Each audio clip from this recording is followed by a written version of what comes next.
Okay, so the next part of our experiment, I'm jumping around a little bit because I like to do the experiments that take a while first.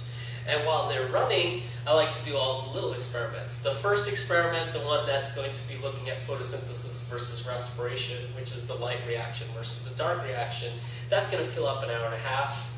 So while we're doing that experiment, which we've already set up for, this is our next experiment, the meat lab. What we're going to be doing is Kateri or Rosemary will go ahead and they'll always be putting out new meat for you. Basically, it's a meat concoction where they have liquefied meat. And it's kind of gross, so please remind them to wash their hands afterwards because there's E. coli and fun stuff in there. What they're going to do is they're going to measure 3 of their tubes out 2 centimeters. So they're going to put a line at the 2 centimeter mark for 3 of their tubes. They're going to be using 4 tubes total, but 3 of their tubes will have a little blue line, and that's going to be measured to the 2 centimeter mark. Why we do this is because they can then come to these stations back here, and they can fill them up with the meat. And when they fill it up with the meat, they'll know just to go to that blue line. What we then are going to do is we're going to start putting our concoction together. We put the meat in there. We're going to be putting different things in different tubes. If this is my tube 1, and we're going to be working with partners, tube 1 is going to have 2 centimeters of meat, 10 drops of succinonic acid, and 3 drops of methyl blue. That's going to be our pH indicator. Tube 2 is going to have 2 centimeters of meat, 10 drops of water, and 3 drops of methyl blue. That's going to be our pH indicator as well. Tube 3 is going to have 2 centimeters of meat, 10 drops of malanoic acid, and 3 drops of methylene blue. Our last tube, which is a control, they're going to go ahead and measure out 5 mils of water, put that in here instead of the meat, no meat.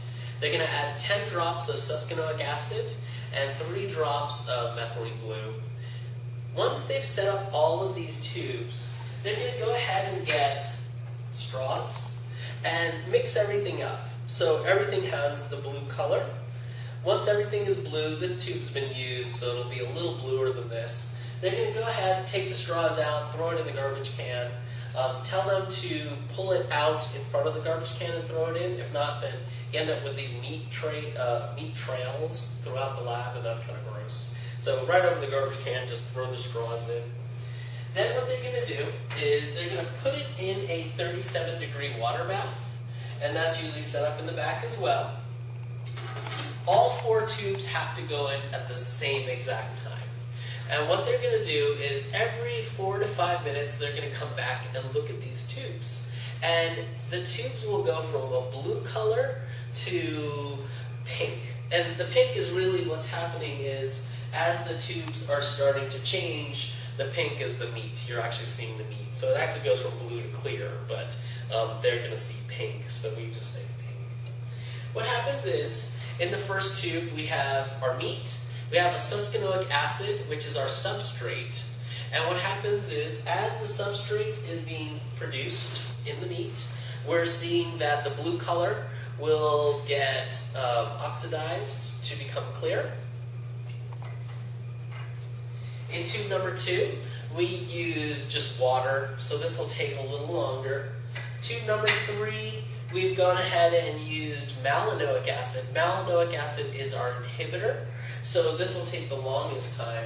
What I've typically seen, and you may have varying time differences depending on how fresh the meat is and how hot the incubator is. I've noticed that tube number 1, that's going to be the tube that has the substrate in it, the succinonic acid.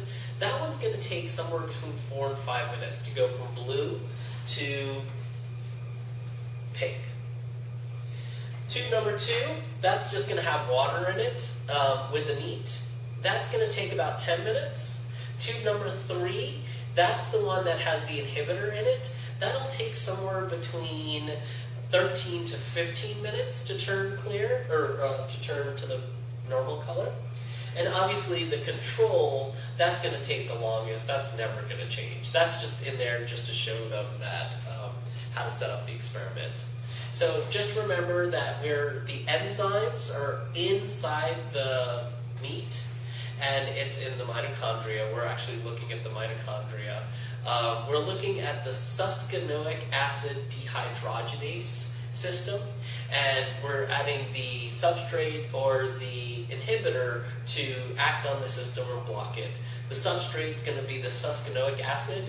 The inhibitor is going to be the malonylic acid.